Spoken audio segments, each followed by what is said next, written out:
He came out of the earth, hating. Hate was his father, hate was his mother. It was good to walk again. It was good to leap up out of the earth, off of your back, and stretch your cramped arms violently and try to take a deep breath. He tried. He cried out. He couldn't breathe. He flung his arms over his face and tried to breathe. It was impossible. He walked on the earth, he came out of the earth. But he was dead. He couldn't breathe. He could take air into his mouth and force it half down his throat, with withered moves of long dormant muscles, wildly, wildly. And with this little air he could shout and cry. He wanted to have tears, but he couldn't make them come either. All he knew was that he was standing upright, he was dead, he shouldn't be walking. He couldn't breathe and yet he stood. The smells of the world were all about him. Frustratedly, he tried to smell the smells of autumn. Autumn was burning the land down into ruin. All across the country the ruins of summer lay, vast forests bloomed with flame, tumbled down timber on empty, unleafed timber. The smoke of the burning was rich, blue, and invisible. He stood in the graveyard, hating. He walked through the world and yet could not taste nor smell of it. He heard, yes. The wind roared on his newly opened ears. But he was dead. Even though he walked he knew he was dead and should expect not too much of himself or this hateful living world. He touched the tombstone over his own empty grave. He knew his own name again. It was a good job of carving. William Lantry. That's what the gravestone said.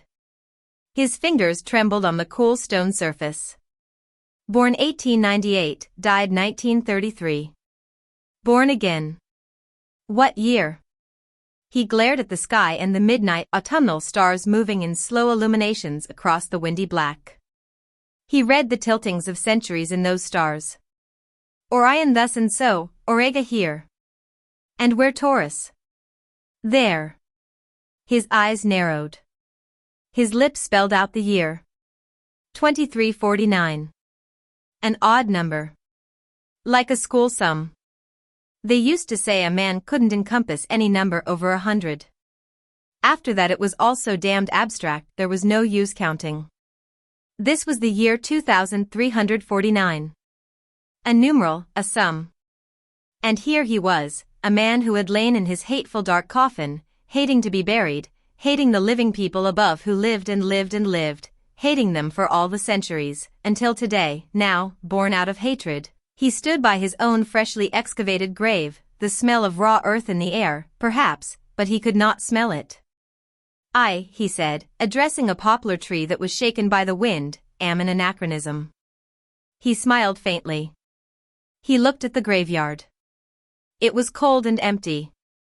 All of the stones had been ripped up and piled like so many flat bricks, one atop another, in the far corner by the wrought iron fence. This had been going on for 2 endless weeks. In his deep secret coffin he had heard the heartless, wild stirring as the men jabbed the earth with cold spades and tore out the coffins and carried away the withered ancient bodies to be burned. Twisting with fear in his coffin, he had waited for them to come to him. Today they had arrived at his coffin. But late. They had dug down to within an inch of the lid. 5 o'clock bell, time for quitting. Home to supper. The workers had gone off. Tomorrow they would finish the job, they said, shrugging into their coats. Silence had come to the emptied tomb yard. Carefully, quietly, with a soft rattling of sod, the coffin lid had lifted. William Lantry stood trembling now, in the last cemetery on earth. Remember, he asked himself, looking at the raw earth. Remember those stories of the last man on earth? Those stories of men wandering in ruins, alone? Well, you, William Lantry, are a switch on the old story. Do you know that? You are the last dead man in the whole damned world. There were no more dead people. Nowhere in any land was there a dead person. Impossible? Lantry did not smile at this. No, not impossible at all in this foolish, sterile, unimaginative, antiseptic age of cleansings and scientific methods. People died, oh my God, yes. But dead people? Corpses? They didn't exist. What happened to dead people? The graveyard was on a hill. William Lantry walked through the dark burning night until he reached the edge of the graveyard and looked down upon the new town of Salem. It was all illumination, all color. Rocket ships cut fire above it, crossing the sky to all the far ports of Earth. In his grave, the new violence of this future world had driven down and seeped into William Lantry. He had been bathed in it for years. He knew all about it, with a hating dead man's knowledge of such things. Most important of all, he knew what these fools did with dead men. He lifted his eyes. In the center of the town, a massive stone finger pointed at the stars. It was 300 feet high and 50 feet across. There was a wide entrance and a drive in front of it. In the town, theoretically, thought William Lantry, say you have a dying man. In a moment he will be dead. What happens? No sooner is his pulse cold when a certificate is flourished, made out, his relatives pack him into a car beetle and drive him swiftly to the incinerator. That functional finger, that pillar of fire pointing at the stars. Incinerator. A functional, terrible name. But truth is truth in this future world. Like a stick of kindling, your Mr. Dead Man is shot into the furnace. Flume. William Lantry looked at the top of the gigantic pistol shoving at the stars. A small pennant of smoke issued from the top. There's where your dead people go. Take care of yourself, William Lantry, he murmured. You're the last one, the rare item, the last dead man. All the other graveyards of Earth have been blasted up. This is the last graveyard and you're the last dead man from the centuries. These people don't believe in having dead people about, much less walking dead people. Everything that can't be used goes up like a matchstick. Superstitions right along with it. He looked at the town. All right, he thought, quietly. I hate you. You hate me, or you would if you knew I existed. You don't believe in such things as vampires or ghosts. Labels without reference, you cry. You snort. All right, snort. Frankly, I don't believe in you either. I don't like you. You and your incinerators. He trembled. How very close it had been.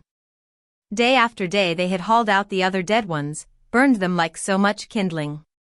An edict had been broadcast around the world. He had heard the digging men talk as they worked. I guess it's a good idea, this cleaning up the graveyards, said one of the men. Guess so, said another. Grisly custom. Can you imagine? Being buried, I mean. Unhealthy. All them germs. Sort of a shame. Romantic, kind of. I mean, leaving just this one graveyard untouched all these centuries. The other graveyards were cleaned out. What year was it, Jim? About 2260, I think. Yeah, that was it, 2260, almost 100 years ago. But some Salem committee, they got on their high horse and they said, look here, let's have just one graveyard left, to remind us of the customs of the barbarians. And the government scratched its head, thunk it over, and said, okay. Salem it is. But all other graveyards go, you understand, all. And away they went, said Jim. Sure, they sucked out with fire and steam shovels and rocket cleaners. If they knew a man was buried in a cow pasture, they fixed him. Evacuated them, they did. Sort of cruel, I say.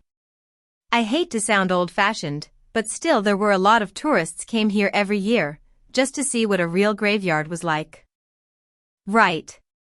We had nearly 1 million people in the last 3 years visiting. A good revenue. But, a government order is an order. The government says no more morbidity, so flush her out we do. Here we go. Hand me that spade, Bill. William Lantry stood in the autumn wind, on the hill. It was good to walk again, to feel the wind and to hear the leaves scuttling like mice on the road ahead of him. It was good to see the bitter cold stars almost blown away by the wind. It was even good to know fear again. For fear rose in him now, and he could not put it away. The very fact that he was walking made him an enemy. And there was not another friend, another dead man, in all of the world, to whom one could turn for help or consolation. It was the whole melodramatic living world against one William Lantry. It was the whole vampire disbelieving, body-burning, graveyard-annihilating world against a man in a dark suit on a dark autumn hill. He put out his pale cold hands into the city illumination. You have pulled the tombstones, like teeth, from the yard, he thought. Now I will find some way to push your damnable incinerators down into rubble. I will make dead people again, and I will make friends in so doing. I cannot be alone and lonely. I must start manufacturing friends very soon. Tonight. War is declared, he said, and laughed. It was pretty silly, one man declaring war on an entire world. The world did not answer back. A rocket crossed the sky on a rush of flame, like an incinerator taking wing. Footsteps. Lantry hastened to the edge of the cemetery. The diggers, coming back to finish up their work? No. Just someone, a man, walking by. As the man came abreast the cemetery gate, Lantry stepped swiftly out. Good evening, said the man, smiling. Lantry struck the man in the face. The man fell. Lantry bent quietly down and hit the man a killing blow across the neck with the side of his hand. Dragging the body back into shadow, he stripped it, changed clothes with it. It wouldn't do for a fellow to go wandering about this future world with ancient clothing on. He found a small pocket knife in the man's coat, not much of a knife, but enough if you knew how to handle it properly. He knew how. He rolled the body down into one of the already opened and exhumed graves. In a minute he had shoveled dirt down upon it, just enough to hide it. There was little chance of it being found. They wouldn't dig the same grave twice. He adjusted himself in his new loose-fitting metallic suit. Fine, fine. Hating, William Lantry walked down into town, to do battle with the earth. 2. The incinerator was open. It never closed. There was a wide entrance, all lighted up with hidden illumination. There was a helicopter landing table and a beetle drive. The town itself was dying down after another day of the dynamo. The lights were going dim, and the only quiet, lighted spot in the town now was the incinerator. God, what a practical name, what an unromantic name. William Lantry entered the wide, well-lighted door. It was an entrance, really, there were no doors to open or shut. People could go in and out, summer or winter, the inside was always warm. Warm from the fire that rushed whispering up the high round flew to where the whirlers, the propellers, the air jets pushed the leafy gray ashes on away for a 10-mile ride down the sky. There was the warmth of the bakery here. The halls were floored with rubber parquet. You couldn't make a noise if you wanted to. Music played in hidden throats somewhere. Not music of death at all, but music of life and the way the sun lived inside the incinerator, or the sun's brother, anyway. You could hear the flame floating inside the heavy brick wall. William Lantry descended a ramp. Behind him he heard a whisper and turned in time to see a beetle stop before the entranceway. A bell rang. The music, as if at a signal, rose to ecstatic heights. There was joy in it. From the beetle, which opened from the rear, some attendants stepped carrying a golden box. It was 6 feet long and there were sun symbols on it. From another beetle the relatives of the man in the box stepped and followed as the attendants took the golden box down a ramp to a kind of altar. On the side of the altar were the words, "We that were born of the sun return to the sun."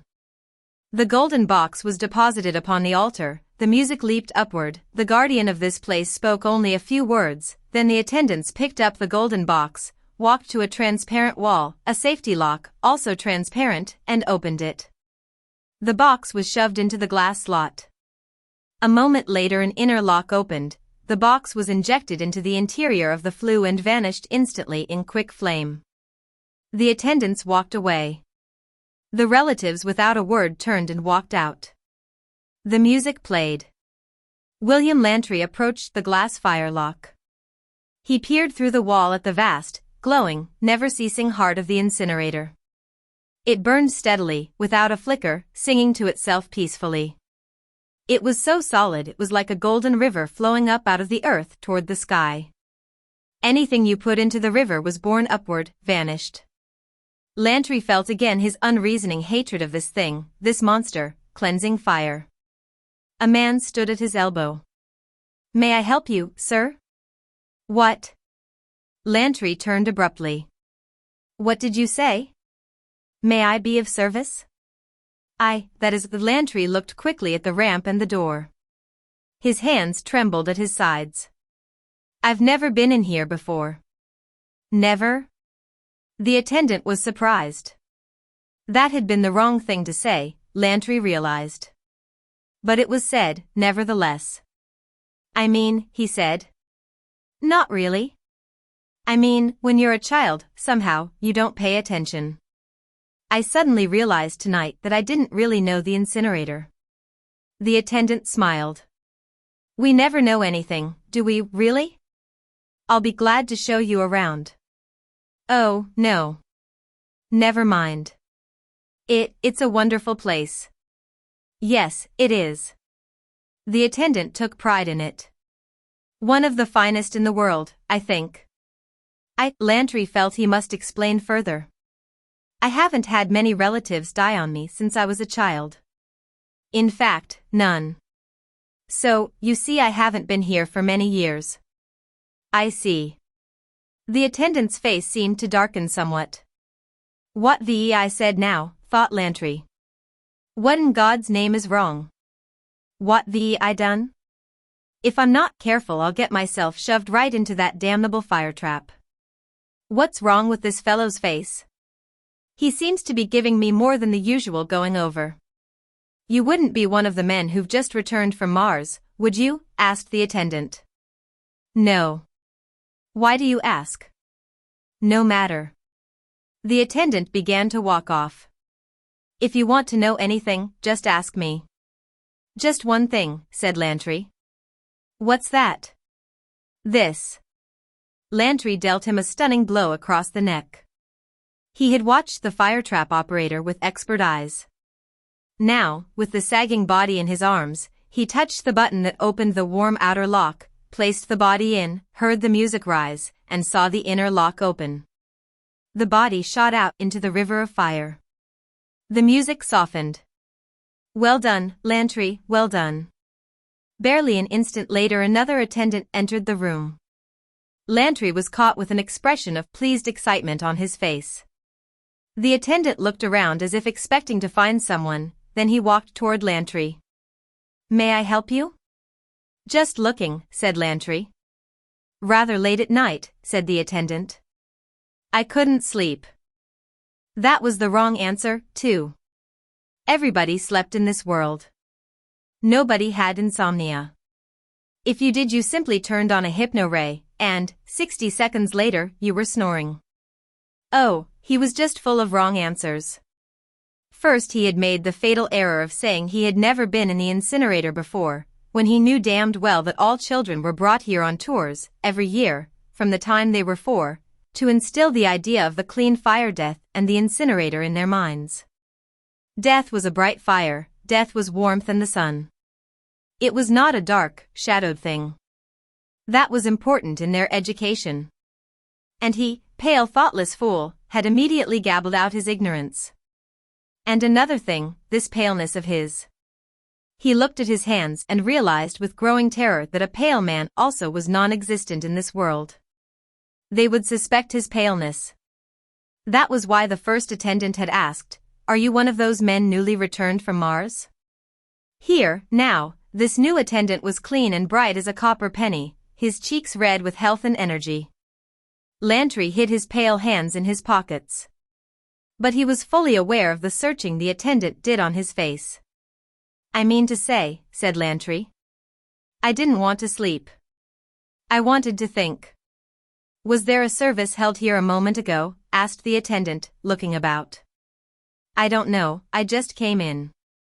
I thought I heard the fire lock open and shut." "I don't know," said Lantry. The man pressed a wall button. Anderson? A voice replied. Yes. Locate Saul for me, will you? I'll ring the corridors. A pause. Can't find him. Thanks. The attendant was puzzled. He was beginning to make little sniffing motions with his nose. Do you smell anything? Lantry sniffed. No. Why? I smell something. Lantry took hold of the knife in his pocket. He waited. I remember once when I was a kid, said the man. And we found a cow lying dead in the field. It had been there 2 days in the hot sun. That's what this smell is. I wonder what it's from. Oh, I know what it is, said Lantry quietly. He held out his hand. Here. What? Me, of course. You. Dead several hundred years. You're an odd joker. The attendant was puzzled. Very. Lantry took out the knife. Do you know what this is? A knife. Do you ever use knives on people anymore? How do you mean? I mean, killing them, with knives or guns or poison. You are an odd joker. The man giggled awkwardly. I'm going to kill you, said Lantry. Nobody kills anybody, said the man. Not anymore, they don't. But they used to, in the old days. I know they did. This will be the first murder in 300 years. I just killed your friend. I just shoved him into the firelock. That remark had the desired effect. It numbed the man so completely, it shocked him so thoroughly with its illogical aspects that Lantry had time to walk forward. He put the knife against the man's chest. I'm going to kill you. That's silly, said the man, numbly. People don't do that. Like this, said Lantry. You see? The knife slid into the chest. The man stared at it for a moment. Lantry caught the falling body. 3. The Salem flue exploded at 6 that morning. The great fire chimney shattered into 10,000 parts and flung itself into the earth and into the sky and into the houses of the sleeping people. There was fire and sound, more fire than autumn made burning in the hills. William Lantry was 5 miles away at the time of the explosion. He saw the town ignited by the great spreading cremation of it. And he shook his head and laughed a little bit and clapped his hands smartly together. Relatively simple. You walked around killing people who didn't believe in murder, had only heard of it indirectly as some dim-gone custom of the old barbarian races. You walked into the control room of the incinerator and said, "How do you work this incinerator?" And the control man told you, because everybody told the truth in this world of the future, nobody lied, there was no reason to lie. There was no danger to lie against. There was only one criminal in the world, and nobody knew he existed yet. Oh, it was an incredibly beautiful setup. The control man had told him just how the incinerator worked, what pressure gauges controlled the flood of fire gases going up the flue, what levers were adjusted or readjusted. He and Lantry had had quite a talk. It was an easy free world. People trusted people. A moment later Lantry had shoved a knife in the control man also and set the pressure gauges for an overload to occur half an hour later, and walked out of the incinerator halls, whistling. Now even the sky was palled with the vast black cloud of the explosion. This is only the first, said Lantry, looking at the sky. I'll tear all the others down before they even suspect there's an unethical man loose in their society. They can't account for a variable like me. I'm beyond their understanding. I'm incomprehensible, impossible, therefore I do not exist. My God, I can kill hundreds of thousands of them before they even realize murder is out in the world again. I can make it look like an accident each time. Why, the idea is so huge, it's unbelievable. The fire burned the town. He sat under a tree for a long time, until morning. Then, he found a cave in the hills, and went in, to sleep. He awoke at sunset with a sudden dream of fire. He saw himself pushed into the flue, cut into sections by flame, burned away to nothing. He sat up on the cave floor, laughing at himself. He had an idea. He walked down into the town and stepped into an audio booth. He dialed operator. "Give me the police department," he said. "I beg your pardon," said the operator. He tried again. "The law force," he said. "I will connect you with the peace control," she said, at last.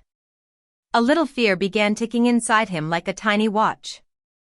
Suppose the operator recognized the term police department as an anachronism, took his audio number, and sent someone out to investigate? No, she wouldn't do that. Why should she suspect? Paranoids were non-existent in this civilization. "Yes, the peace control," he said. A buzz. A man's voice answered. "Peace control. Stevens speaking." "Give me the homicide detail," said Lantry, smiling. "The what?" "Who investigates murders?" "I beg your pardon, what are you talking about?" "Wrong number." Lantry hung up, chuckling. Ye gods, there was no such a thing as a homicide detail. There were no murders, therefore they needed no detectives. Perfect, perfect. The audio rang back. Lantry hesitated, then answered. "Say," said the voice on the phone. "Who are you?" "The man just left who called," said Lantry, and hung up again. He ran. They would recognize his voice and perhaps send someone out to check. People didn't lie. He had just lied. They knew his voice. He had lied. Anybody who lied needed a psychiatrist. They would come to pick him up to see why he was lying. For no other reason. They suspected him of nothing else. Therefore, he must run. Oh, how very carefully he must act from now on. He knew nothing of this world, this odd, straight, truthful, ethical world. Simply by looking pale you were suspect. Simply by not sleeping nights you were suspect. Simply by not bathing, by smelling like a dead cow, you were suspect. Anything. He must go to a library. But that was dangerous, too. What were libraries like today? Did they have books, or did they have film spools which projected books on a screen? Or did people have libraries at home, thus eliminating the necessity of keeping large main libraries? He decided to chance it. His use of archaic terms might well make him suspect again, but now it was very important he learn all that could be learned of this foul world into which he had come again. He stopped a man on the street. "Which way to the library?" The man was not surprised. 2 blocks east, 1 block north. "Thank you." Simple as that. He walked into the library a few minutes later. "May I help you?" He looked at the librarian. "May I help you, may I help you?" What a world of helpful people. I'd like to have Edgar Allan Poe. His verb was carefully chosen. He didn't say read. He was too afraid that books were passé, that printing itself was a lost art. Maybe all books today were in the form of fully delineated three-dimensional motion pictures. How in hell could you make a motion picture out of Socrates, Schopenhauer, Nietzsche, and Freud? What was that name again? Edgar Allan Poe. There is no such author listed in our files. Will you please check? She checked. Oh, yes. There's a red mark on the file card. He was one of the authors in the Great Burning of 2265. How ignorant of me. That's all right, she said. Have you heard much of him? He had some interesting barbarian ideas on death, said Lantry. Horrible ones, she said, wrinkling her nose. Ghastly. Yes. Ghastly. Abominable, in fact. Good thing he was burned. Unclean. By the way, do you have any of Lovecraft? Is that a sex book? Lantry exploded with laughter. No, no. It's a man. She riffled the file. He was burned, too. Along with Poe. I suppose that applies to Macon and a man named Derleth and one named Ambrose Bierce, also? Yes. She shut the file cabinet. All burned. And good riddance. She gave him an odd warm look of interest. I bet you've just come back from Mars. Why do you say that? There was another explorer in here yesterday. He'd just made the Mars hop and return. He was interested in supernatural literature, also. It seems there are actually tombs on Mars. What are tombs? Lantry was learning to keep his mouth closed. You know, those things they once buried people in. Barbarian custom. Ghastly. Isn't it? Well, seeing the Martian tombs made this young explorer curious. He came and asked if we had any of those authors you mentioned. Of course we haven't even a smidge of their stuff. She looked at his pale face. You are one of the Martian rocket men, aren't you? Yes, he said. Got back on the ship the other day. The other young man's name was Burke. Of course. Burke. Good friend of mine. Sorry I can't help you. You'd best get yourself some vitamin shots and some sun lamp. You look terrible, mister? Lantry. I'll be good. Thanks ever so much. See you next Hallows Eve. Aren't you the clever one? She laughed. If there were a Hallows Eve, I'd make it a date. But they burned that, too, he said. Oh, they burned everything, she said. Good night. Good night. And he went on out. Oh, how carefully he was balanced in this world. Like some kind of dark gyroscope, whirling with never a murmur, a very silent man. As he walked along the 8 o'clock evening street he noticed with particular interest that there was not an unusual amount of lights about. There were the usual street lights at each corner, but the blocks themselves were only faintly illuminated. Could it be that these remarkable people were not afraid of the dark? Incredible nonsense. Everyone was afraid of the dark. Even he himself had been afraid, as a child. It was as natural as eating. A little boy ran by on pelting feet, followed by 6 others. They yelled and shouted and rolled on the dark cool October lawn, in the leaves. Lantry looked on for several minutes before addressing himself to one of the small boys who was for a moment taking a respite, gathering his breath into his small lungs, as a boy might blow to refill a punctured paper bag. Here, now, said Lantry. You'll wear yourself out. Sure, said the boy. Could you tell me, said the man, why there are no street lights in the middle of the blocks? Why, asked the boy. I'm a teacher, I thought I'd test your knowledge, said Lantry. Well, said the boy, you don't need lights in the middle of the block, that's why. But it gets rather dark, said Lantry. So, said the boy. Aren't you afraid, asked Lantry. Of what, asked the boy. The dark, said Lantry. Ho ho, said the boy. Why should I be? Well, said Lantry. It's black, it's dark. And after all, streetlights were invented to take away the dark and take away fear. That's silly.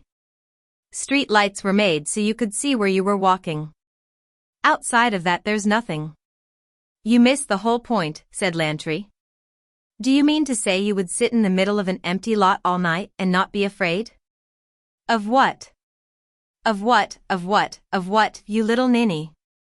Of the dark. Ho ho.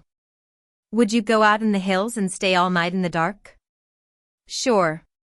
Would you stay in a deserted house alone? Sure. And not be afraid? Sure. You're a liar. Don't you call me nasty names, shouted the boy. Liar was the improper noun, indeed. It seemed to be the worst thing you could call a person. Lantry was completely furious with the little monster. Look, he insisted. Look into my eyes. The boy looked. Lantry bared his teeth slightly. He put out his hands, making a claw-like gesture. He leered and gesticulated and wrinkled his face into a terrible mask of horror. Ho ho, said the boy. You're funny. What did you say? You're funny. Do it again. Hey, gang, see me here. This man does funny things. Never mind. Do it again, sir. Never mind, never mind. Good night. Lantry ran off. Good night, sir. And mind the dark, sir, called the little boy. Of all the stupidity, of all the rank, gross, crawling, jelly-mouthed stupidity. He had never seen the like of it in his life. Bringing the children up without so much as an ounce of imagination. Where was the fun in being children if you didn't imagine things? He stopped running. He slowed and for the first time began to appraise himself.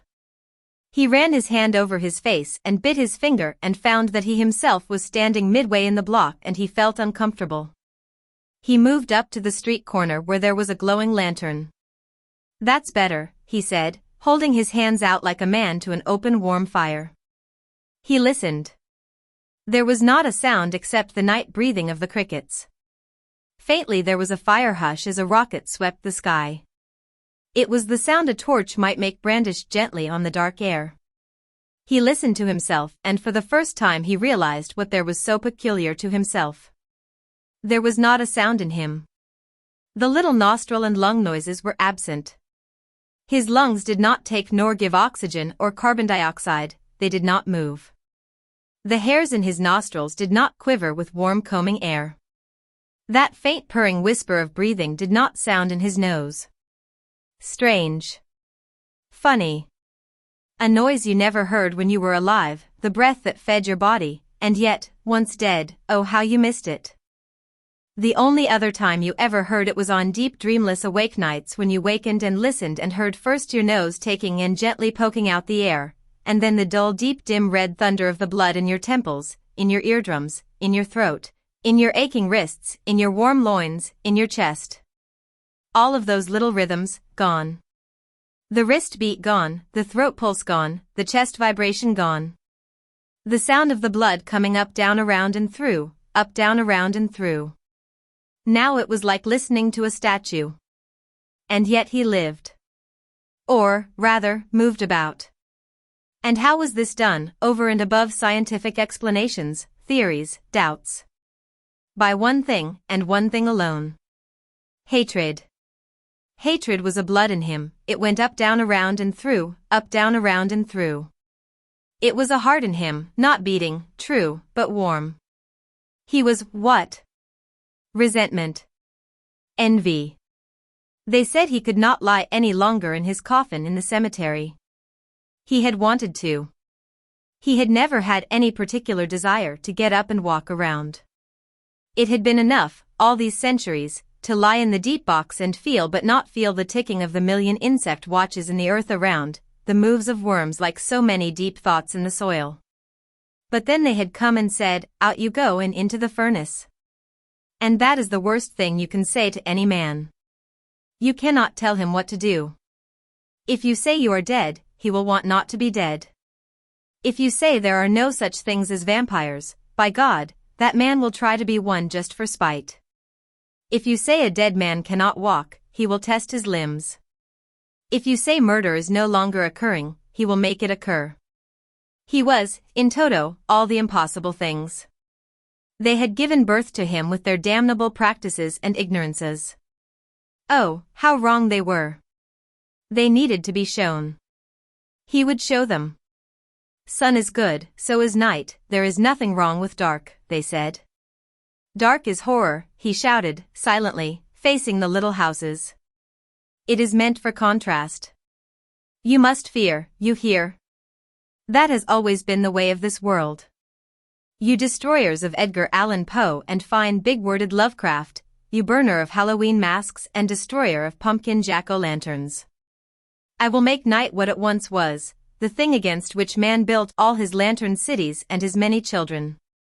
As if in answer to this, a rocket, flying low, trailing a long rakish feather of flame.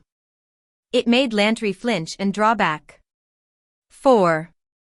It was but 10 miles to the little town of Scienceport. He made it by dawn, walking. But even this was not good. At 4 in the morning a silver beetle pulled up on the road beside him. Hello, called the man inside. Hello, said Lantry, wearily. Why are you walking? Asked the man. I'm going to Scienceport. Why don't you ride? I like to walk. Nobody likes to walk. Are you sick? May I give you a ride? Thanks, but I like to walk.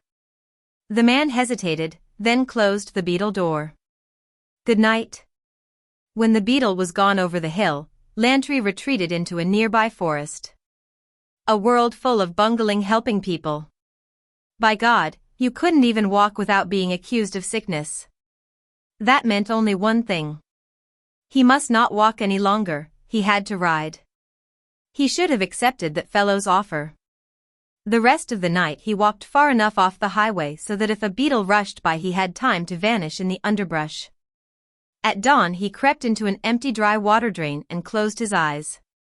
The dream was as perfect as a rhymed snowflake. He saw the graveyard where he had lain deep and ripe over the centuries. He heard the early morning footsteps of the laborers returning to finish their work. Would you mind passing me the shovel, Jim? Here you go. Wait a minute. What's up? Look here. We didn't finish last night, did we? No. There was one more coffin, wasn't there? Yes. Well, here it is, and open. You've got the wrong hole. What's the name say on the gravestone? Lantry. William Lantry. That's him, that's the one. Gone. What could have happened to it? How do I know? The body was here last night. We can't be sure, we didn't look. God, man, people don't bury empty coffins. He was in his box. Now he isn't. Maybe this box was empty. Nonsense. Smell that smell? He was here all right. A pause. Nobody would have taken the body, would they? What for? A curiosity, perhaps. Don't be ridiculous. People just don't steal. Nobody steals. Well, then, there's only one solution. And? He got up and walked away. A pause. In the dark dream, Lantry expected to hear laughter. There was none. Instead, the voice of the gravedigger, after a thoughtful pause, said, yes. That's it, indeed. He got up and walked away. That's interesting to think about, said the other. Isn't it, though?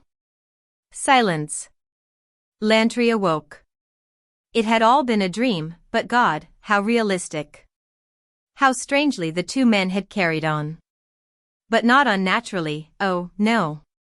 That was exactly how you expected men of the future to talk. Men of the future. Lantry grinned wryly. That was an anachronism for you. This was the future.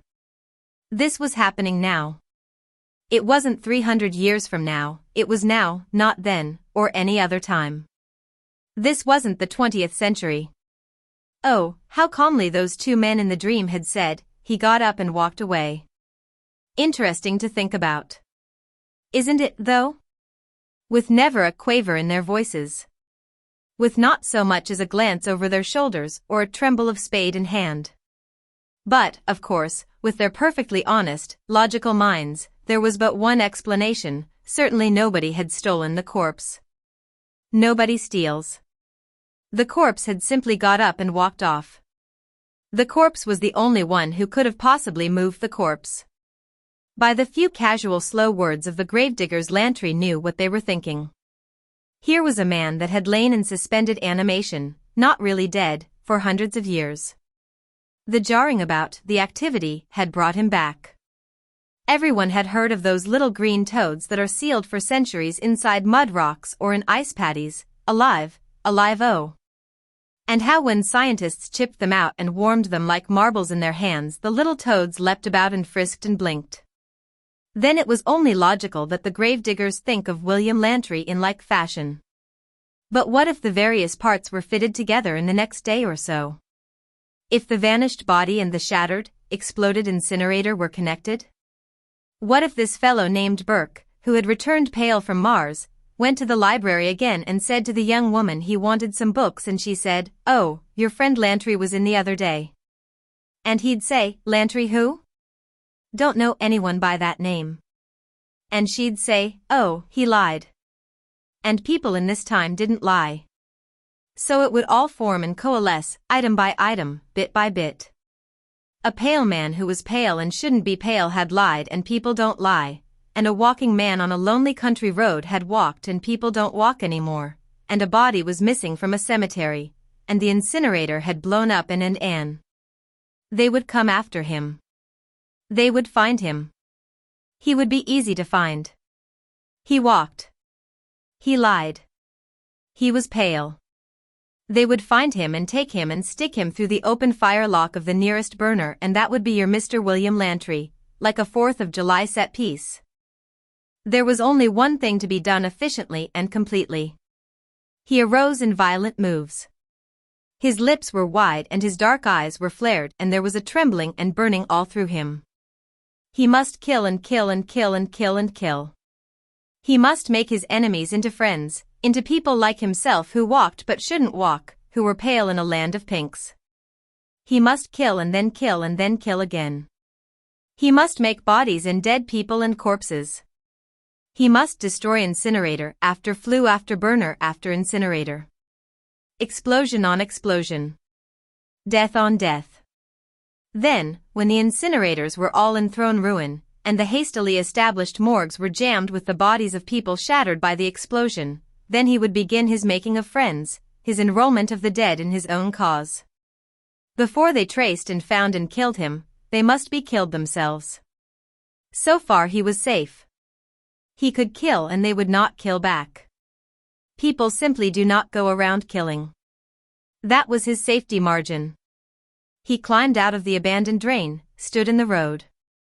He took the knife from his pocket and hailed the next beetle. It was like the 4th of July. The biggest damned firecracker of them all. The science port incinerator split down the middle and flew apart. It made 1,000 small explosions that ended with a greater one. It fell upon the town and crushed houses and burned trees. It woke people from sleep and then put them to sleep again, forever, an instant later. William Lantry, sitting in a beetle that was not his own, tuned idly to a station on the audio dial. The collapse of the incinerator had killed some 400 people. Many had been caught in flattened houses, others struck by flying metal. A temporary morgue was being set up at. An address was given. Lantry noted it with a pad and pencil. He could go on this way, he thought, from town to town, from country to country, destroying the burners, the pillars of fire, until the whole clean magnificent framework of flame and cauterization was tumbled. He made a fair estimate, each explosion averaged 500 dead. You could work that up to 100,000 in no time. He pressed the floor stud of the beetle. Smiling, he drove off through the dark streets of the city. The city coroner had requisitioned an old warehouse. From midnight until 4 in the morning the gray beetles hissed down the rain-shiny streets, turned in, and the bodies were laid out on the cold concrete floors, with white sheets over them. It was a continuous flow until about 4:30, then it stopped. There were about 200 bodies there, white and cold. The bodies were left alone, nobody stayed behind to tend them. There was no use tending the dead, it was a useless procedure, the dead could take care of themselves. About 5 o'clock, with a touch of dawn in the east, the first trickle of relatives arrived to identify their sons or their fathers or their mothers or their uncles. The people moved quickly into the warehouse, made the identification, moved quickly out again.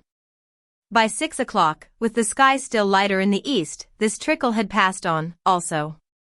William Lantry walked across the wide wet street and entered the warehouse. He held a piece of blue chalk in one hand.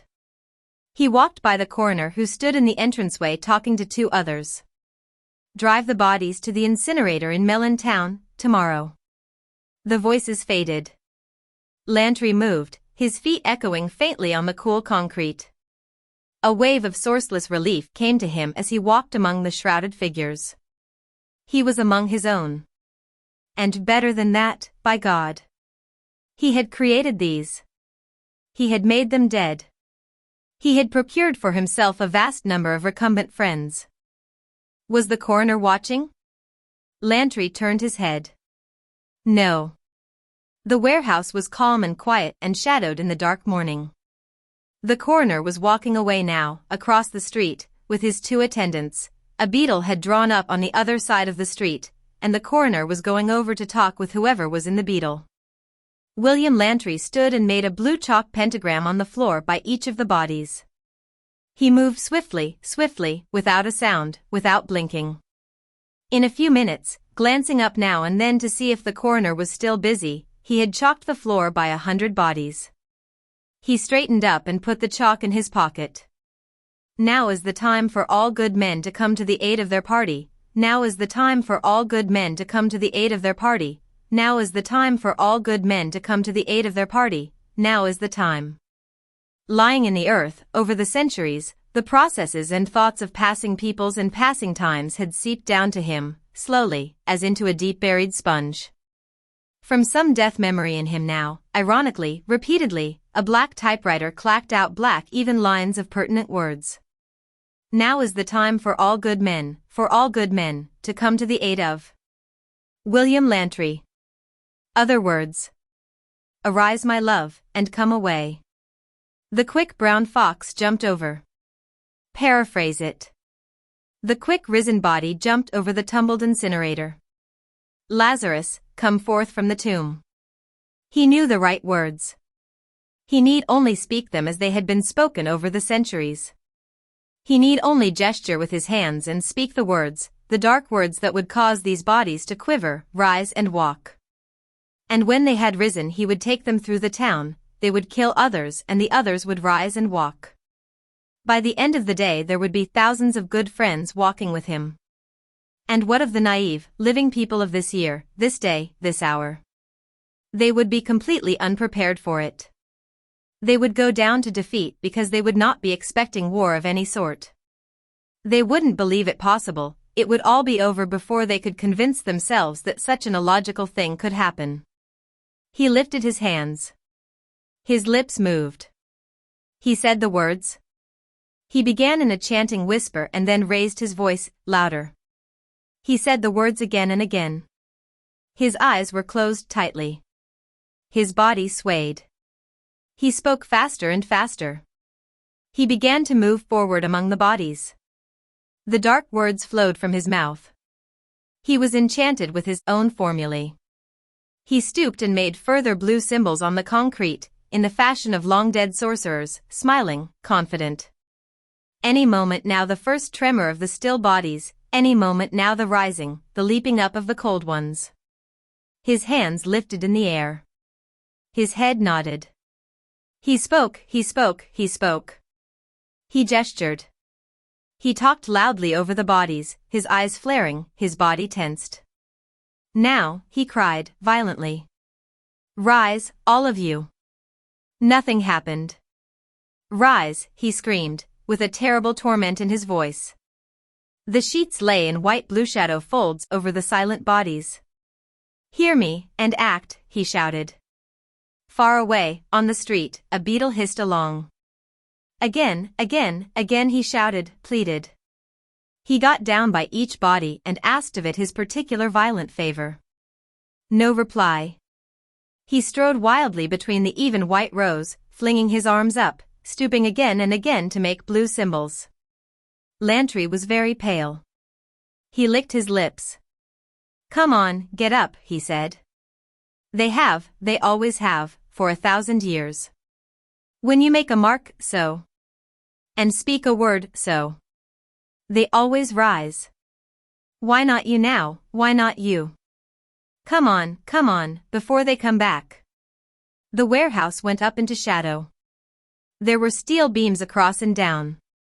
In it, under the roof, there was not a sound except the raving of a lonely man. Lantry stopped. Through the wide doors of the warehouse he caught a glimpse of the last cold stars of morning. This was the year 2349. His eyes grew cold and his hands fell to his sides. He did not move. Once upon a time people shuddered when they heard the wind about the house. once people raised crucifixes and wolfbane, and believed in walking dead and bats and loping white wolves. And as long as they believed, then so long did the dead, the bats, the loping wolves exist.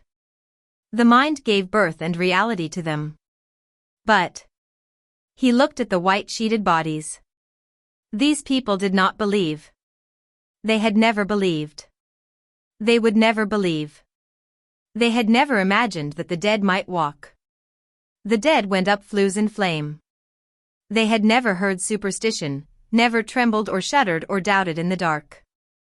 Walking dead people could not exist, they were illogical. This was the year 2349, man, after all. Therefore, these people could not rise, could not walk again. They were dead and flat and cold. Nothing, chalk, imprecation, superstition, could wind them up and set them walking. They were dead and knew they were dead. He was alone. There were live people in the world who moved and drove beetles and drank quiet drinks in little dimly illumined bars by country roads, and kissed women and talked much good talk all day and every day. But he was not alive. Friction gave him what little warmth he possessed. There were 200 dead people here in this warehouse now, cold upon the floor. The first dead people in 100 years who were allowed to be corpses for an extra hour or more. The first not to be immediately trundled to the incinerator and lit like so much phosphorus. He should be happy with them, among them. He was not. They were completely dead. They did not know nor believe in walking once the heart had paused and stilled itself. They were deader than dead ever was. He was indeed alone, more alone than any man had ever been. He felt the chill of his aloneness moving up into his chest, strangling him quietly. William Lantry turned suddenly and gasped. While he had stood there, someone had entered the warehouse. A tall man with white hair, wearing a lightweight tan overcoat and no hat. How long the man had been nearby there was no telling. There was no reason to stay here. Lantry turned and started to walk slowly out. He looked hastily at the man as he passed, and the man with the white hair looked back at him, curiously. Had he heard? The imprecations, the pleadings, the shoutings? Did he suspect? Lantry slowed his walk. Had this man seen him make the blue chalk marks? But then, would he interpret them as symbols of an ancient superstition? Probably not. Reaching the door, Lantry paused. For a moment he did not want to do anything but lie down and be coldly, really dead again, and be carried silently down the street to some distant burning flue and there dispatched in ash and whispering fire. If he was indeed alone and there was no chance to collect an army to his cause, what, then, existed as a reason for going on? Killing? Yes, he'd kill a few thousand more. But that wasn't enough. You can only do so much of that before they drag you down. He looked at the cold sky. A rocket went across the black heaven, trailing fire. Mars burned red among a million stars. Mars. The library. The librarian. Talk. Returning rocket men. Tombs. Lantry almost gave a shout. He restrained his hand, which wanted so much to reach up into the sky and touch Mars. Lovely red star on the sky. Good star that gave him sudden new hope. If he had a living heart now it would be thrashing wildly, and sweat would be breaking out of him and his pulses would be stammering, and tears would be in his eyes. He would go down to wherever the rockets sprang up into space. He would go to Mars, one way or another. He would go to the Martian tombs. There, by God, were bodies, he would bet his last hatred on it, that would rise and walk and work with him. Theirs was an ancient culture, much different from that of Earth, patterned on the Egyptian, if what the librarian had said was true. And the Egyptian, what a crucible of dark superstition and midnight terror that culture had been. Mars it was, then. Beautiful Mars. But he must not attract attention to himself. He must move carefully. He wanted to run, yes, to get away, but that would be the worst possible move he could make. The man with the white hair was glancing at Lantry from time to time, in the entranceway. There were too many people about. If anything happened, he would be outnumbered. So far he had taken on only one man at a time. Lantry forced himself to stop and stand on the steps before the warehouse. The man with the white hair came onto the steps also and stood, looking at the sky. He looked as if he was going to speak at any moment. He fumbled in his pockets, took out a packet of cigarettes. They stood outside the morgue together, the tall pink, white-haired man, and Lantry, hands in their pockets. It was a cool night with a white shell of a moon that washed a house here, a road there, and further on, parts of a river. Cigarette? The man offered Lantry one. Thanks. They lit up together. The man glanced at Lantry's mouth. Cool night. Cool.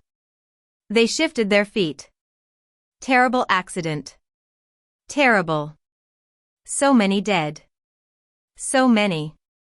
Lantry felt himself some sort of delicate weight upon a scale. The other man did not seem to be looking at him, but rather listening and feeling toward him. There was a feathery balance here that made for vast discomfort. He wanted to move away and get out from under this balancing, weighing. The tall white-haired man said, "My name's McClure." "Did you have any friends inside?" asked Lantry. "No. A casual acquaintance." "Awful accident." "Awful." They balanced each other. A beetle hissed by on the road with its 17 tires whirling quietly. The moon showed a little town further over in the Black Hills. "I say," said the man McClure. "Yes." "Could you answer me a question?" "Be glad to." He loosened the knife in his coat pocket, ready. "Is your name Lantry?" asked the man at last. "Yes." "William Lantry?" "Yes." "Then you're the man who came out of the Salem graveyard day before yesterday, aren't you?" "Yes." "Good Lord, I'm glad to meet you, Lantry. We've been trying to find you for the past 24 hours. The man seized his hand, pumped it, slapped him on the back. What, said Lantry. "Good Lord, man, why did you run off? Do you realize what an instance this is? We want to talk to you." McClure was smiling, glowing. Another handshake, another slap. "I thought it was you." The man is mad, thought Lantry. Absolutely mad. Here I've toppled his incinerators, killed people, and he's shaking my hand. Mad, mad. "Will you come along to the hall?" said the man, taking his elbow. What hall?" Lantry stepped back. "The science hall, of course. It isn't every year we get a real case of suspended animation. In small animals, yes, but in a man, hardly. Will you come?" "What's the act?" demanded Lantry, glaring. "What's all this talk?" "My dear fellow, what do you mean?" The man was stunned. "Never mind. Is that the only reason you want to see me?" "What other reason would there be, Mr. Lantry? You don't know how glad I am to see you."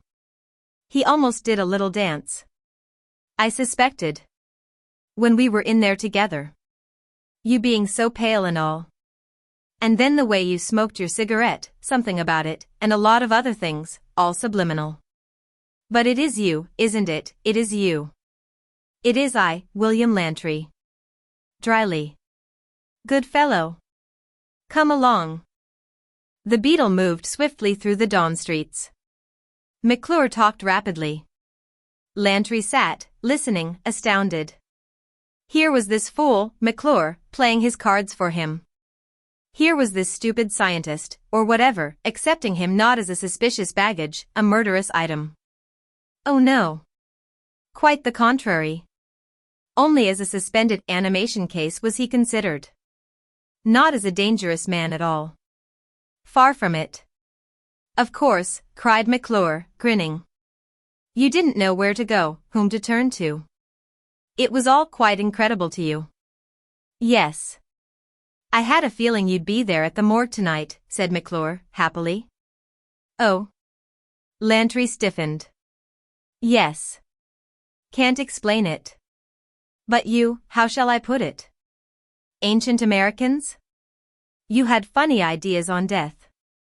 And you were among the dead so long, I felt you'd be drawn back by the accident, by the morgue and all. It's not very logical.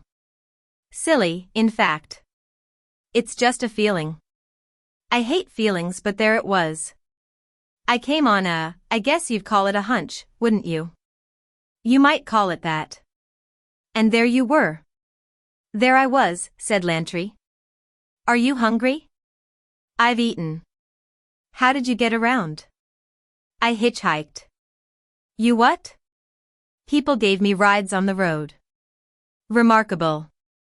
I imagine it sounds that way. He looked at the passing houses. So this is the era of space travel, is it? Oh, we've been traveling to Mars for some 40 years now. Amazing. And those big funnels, those towers in the middle of every town? Those. Haven't you heard? The incinerators. Oh, of course, they hadn't anything of that sort in your time. Had some bad luck with them? An explosion in Salem and one here, all in a 48-hour period. You looked as if you were going to speak. What is it? I was thinking, said Lantry.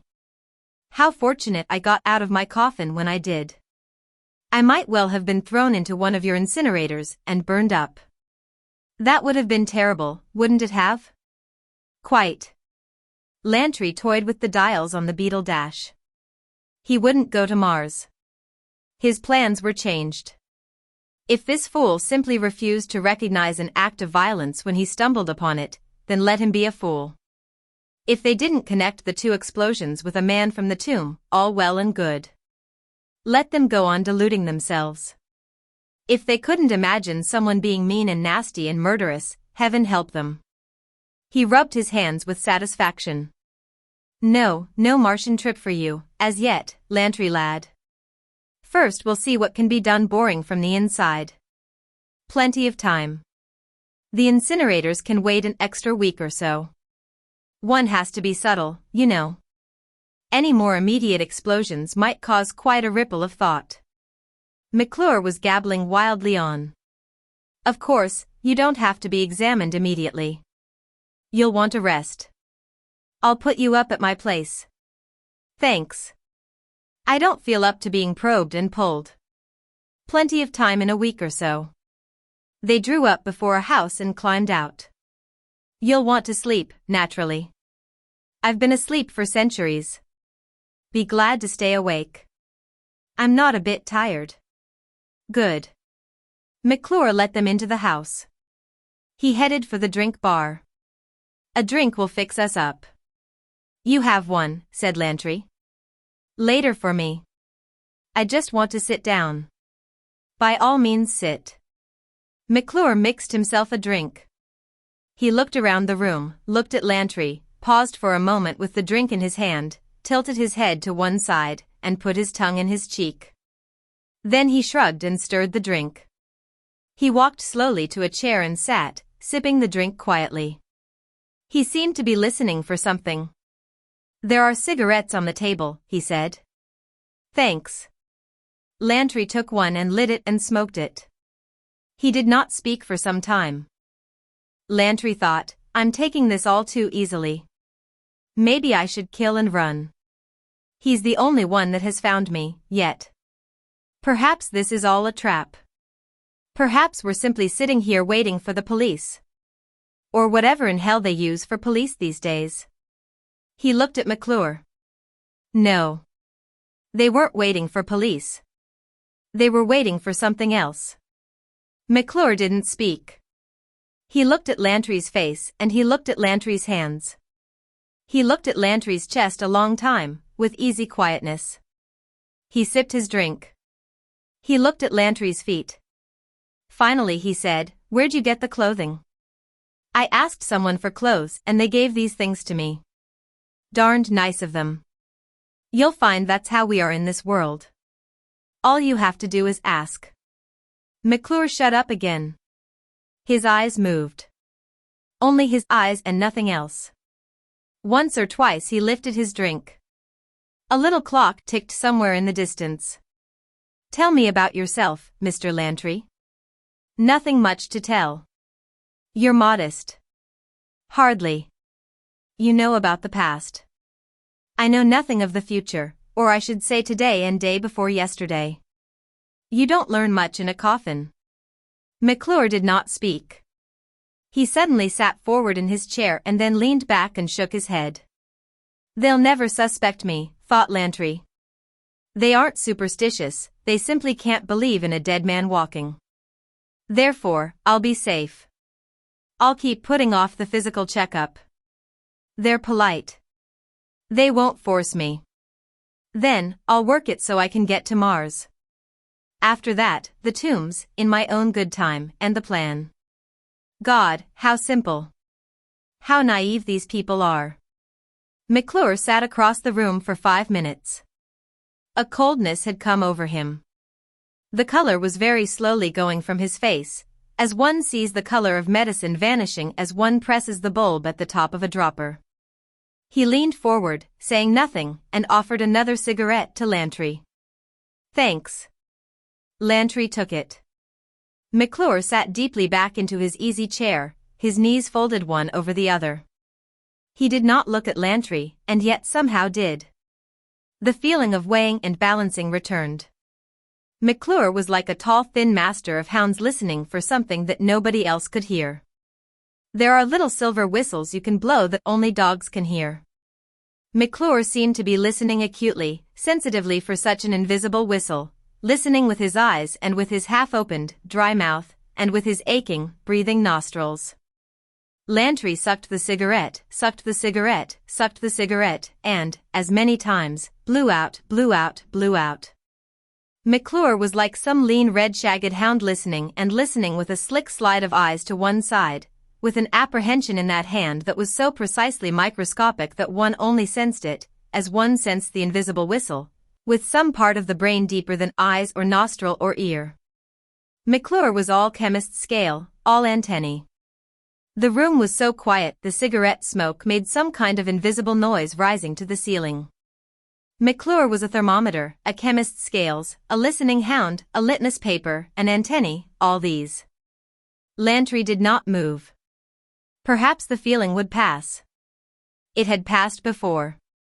McClure did not move for a long while and then, without a word, he nodded at the sherry decanter, and Lantry refused as silently. They sat looking but not looking at each other, again and away, again and away. McClure stiffened slowly. Lantry saw the color getting paler in those lean cheeks, and the hand tightening on the sherry glass, and a knowledge come at last to stay, never to go away, into the eyes. Lantry did not move. He could not. All of this was of such a fascination that he wanted only to see, to hear what would happen next. It was McClure's show from here on in. McClure said, "At first I thought it was the finest psychosis I have ever seen." I mean. I thought, he's convinced himself, Lantry's convinced himself, he's quite insane, he's told himself to do all these little things. McClure talked as if in a dream, and continued talking and didn't stop. I said to myself, he purposely doesn't breathe through his nose. I watched your nostrils, Lantry. The little nostril hairs never once quivered in the last hour. That wasn't enough. It was a fact I filed. It wasn't enough. He breathes through his mouth, I said, on purpose. And then I gave you a cigarette and you sucked and blew, sucked and blew. None of it ever came out your nose. I told myself, well, that's all right. He doesn't inhale. Is that terrible, is that suspect? All in the mouth, all in the mouth. And then, I looked at your chest. I watched. It never moved up or down, it did nothing. He's convinced himself, I said to myself. He's convinced himself about all this. He doesn't move his chest, except slowly, when he thinks you're not looking. That's what I told myself. The words went on in the silent room, not pausing, still in a dream. And then I offered you a drink but you don't drink and I thought, he doesn't drink, I thought. Is that terrible? And I watched and watched you all this time. Lantry holds his breath, he's fooling himself. But now, yes, now, I understand it quite well. Now I know everything the way it is. Do you know how I know? I do not hear breathing in the room. I wait and I hear nothing. There is no beat of heart or intake of lung. The room is so silent. Nonsense, one might say, but I know. At the incinerator I know. There is a difference. You enter a room where a man is on a bed and you know immediately whether he will look up and speak to you or whether he will not speak to you ever again. Laugh if you will, but one can tell. It is a subliminal thing. It is the whistle the dog hears when no human hears. It is the tick of a clock that has ticked so long one no longer notices. Something is in a room when a man lives in it. Something is not in the room when a man is dead in it. McClure shut his eyes a moment. He put down his sherry glass. He waited a moment. He took up his cigarette and puffed it and then put it down in a black tray. I am alone in this room, he said. Lantry did not move. You are dead, said McClure. My mind does not know this. It is not a thinking thing. It is a thing of the senses and the subconscious. At first I thought, this man thinks he is dead, risen from the dead, a vampire. Is that not logical? Would not any man, buried as many centuries, raised in a superstitious, ignorant culture, think likewise of himself once risen from the tomb? Yes, that is logical. This man has hypnotized himself and fitted his bodily functions so that they would in no way interfere with his self-delusion, his great paranoia. He governs his breathing. He tells himself, I cannot hear my breathing, therefore I am dead. His inner mind censors the sound of breathing. He does not allow himself to eat or drink. These things he probably does in his sleep, with part of his mind, hiding the evidences of this humanity from his deluded mind at other times. McClure finished it. I was wrong. You are not insane. You are not deluding yourself. Nor me. This is all very illogical and, I must admit, almost frightening. Does that make you feel good, to think you frighten me?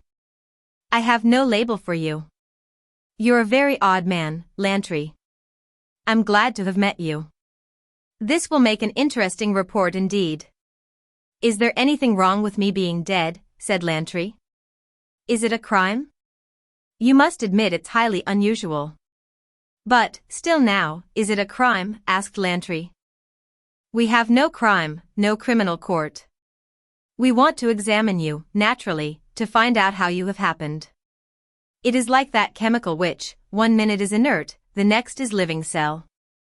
Who can say where what happened to what? You are that impossibility. It is enough to drive a man quite insane. Will I be released when you are done fingering me? You will not be held. If you don't wish to be examined, you will not be. But I am hoping you will help by offering us your services. I might, said Lantry. But tell me, said McClure. What were you doing at the morgue? Nothing. I heard you talking when I came in. I was merely curious. You're lying. That is very bad, Mr. Lantry. The truth is far better. The truth is it not, that you are dead and, being the only one of your sort, were lonely.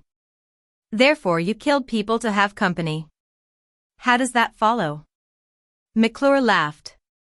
Logic, my dear fellow. Once I knew you were really dead, a moment ago, really a what do you call it, a vampire, silly word. I tied you immediately to the incinerator blasts. Before that there was no reason to connect you. But once the one piece fell into place, the fact that you were dead, then it was simple to guess your loneliness, your hate, your envy, all of the tawdry motivations of a walking corpse. It took only an instant then to see the incinerators blown to blazes, and then to think of you, among the bodies at the morgue, seeking help, seeking friends and people like yourself to work with. You're too damned smart. Lantry was out of the chair. He was halfway to the other man when McClure rolled over and scuttled away, flinging the sherry decanter. With a great despair Lantry realized that, like a damned idiot, he had thrown away his one chance to kill McClure. He should have done it earlier. It had been Lantry's one weapon, his safety margin. If people in a society never killed each other, they never suspected one another. You could walk up to any one of them and kill him. Come back here. Lantry threw the knife. McClure got behind a chair.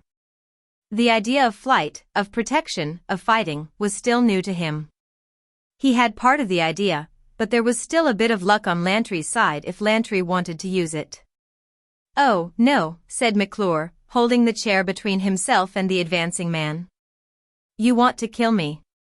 It's odd, but true. I can't understand it. You want to cut me with that knife or something like that, and it's up to me to prevent you from doing such an odd thing. I will kill you. Lantry let it slip out. He cursed himself. That was the worst possible thing to say. Lantry lunged across the chair, clutching at McClure. McClure was very logical.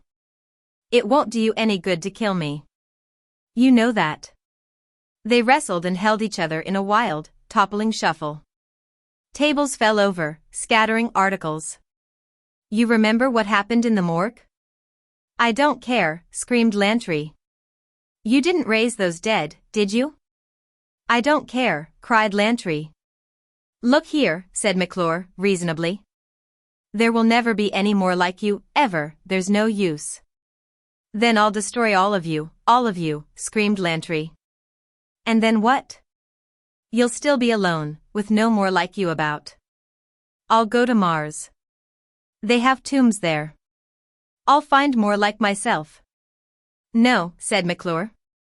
The executive order went through yesterday. All of the tombs are being deprived of their bodies. They'll be burned in the next week. They fell together to the floor. Lantry got his hands on McClure's throat. Please, said McClure. Do you see, you'll die? What do you mean, cried Lantry. Once you kill all of us, and you're alone, you'll die. The hate will die. That hate is what moves you, nothing else. That envy moves you. Nothing else. You'll die, inevitably. You're not immortal.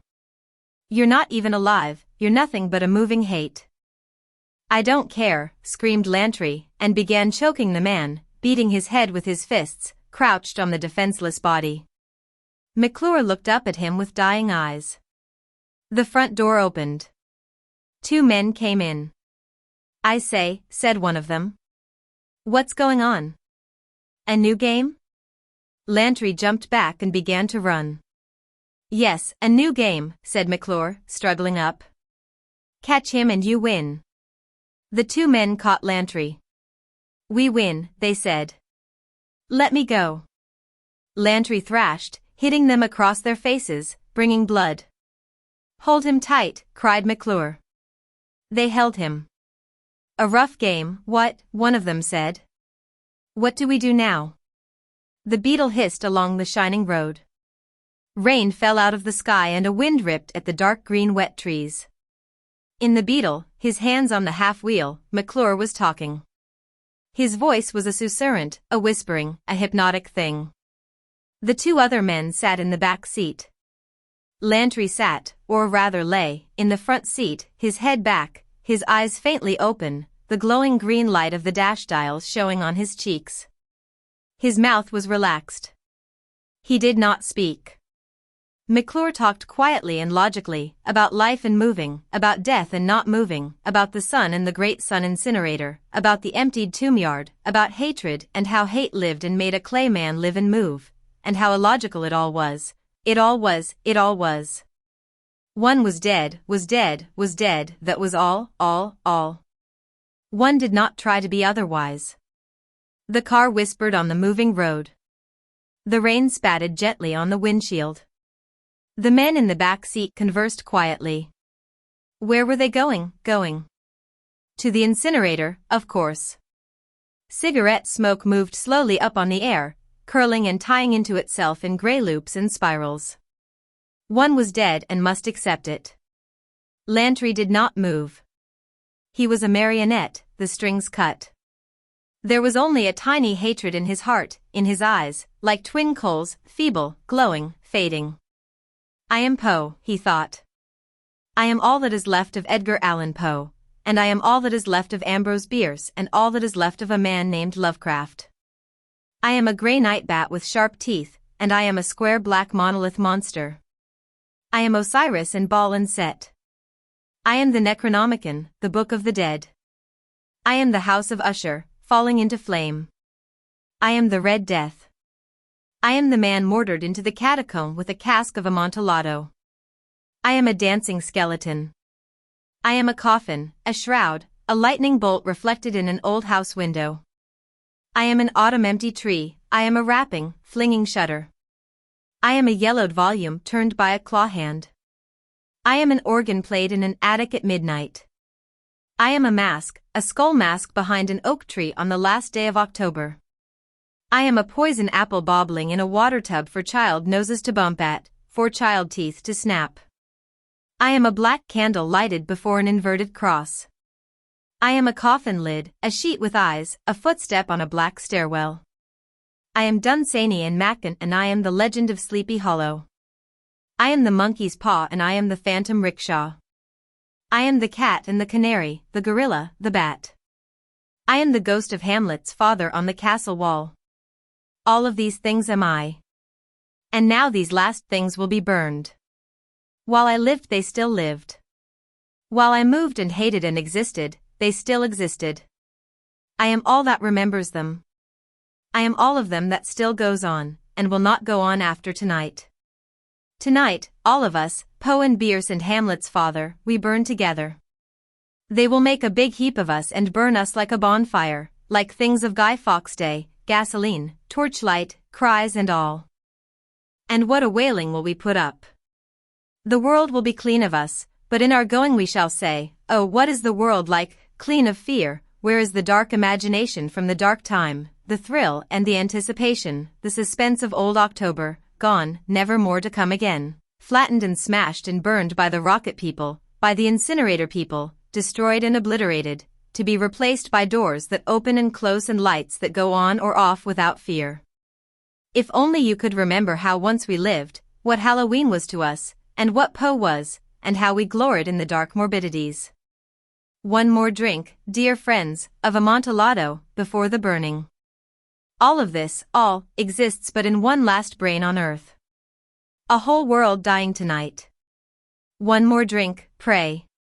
Here we are, said McClure. The incinerator was brightly lighted. There was quiet music nearby. McClure got out of the beetle, came around to the other side. He opened the door. Lantry simply lay there. The talking and the logical talking had slowly drained him of life. He was no more than wax now, with a small glow in his eyes. This future world, how the men talked to you, how logically they reasoned away your life. They wouldn't believe in him. The force of their disbelief froze him. He could not move his arms or his legs. He could only mumble senselessly, coldly, eyes flickering. McClure and the two others helped him out of the car, put him in a golden box and rolled him on a roller table into the warm glowing interior of the building. I am Edgar Allan Poe, I am Ambrose Bierce, I am Halloween, I am a coffin, a shroud, a monkey's paw, a phantom, a vampire. Yes, yes, said McClure, quietly, over him. I know. I know. The table glided. The walls swung over him and by him, the music played.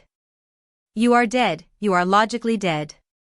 I am Usher, I am the maelstrom, I am the MS found in a bottle, I am the pit and I am the pendulum, I am the telltale heart, I am the raven nevermore, nevermore. Yes, said McClure, as they walked softly. I know. I am in the catacomb, cried Lantry. Yes, the catacomb, said the walking man over him. I am being chained to a wall, and there is no bottle of Amontillado here, cried Lantry weakly, eyes closed. Yes, someone said. There was movement. The flame door opened. Now someone is mortaring up the cell, closing me in. Yes, I know. A whisper. The golden box slid into the flame lock. I'm being walled in.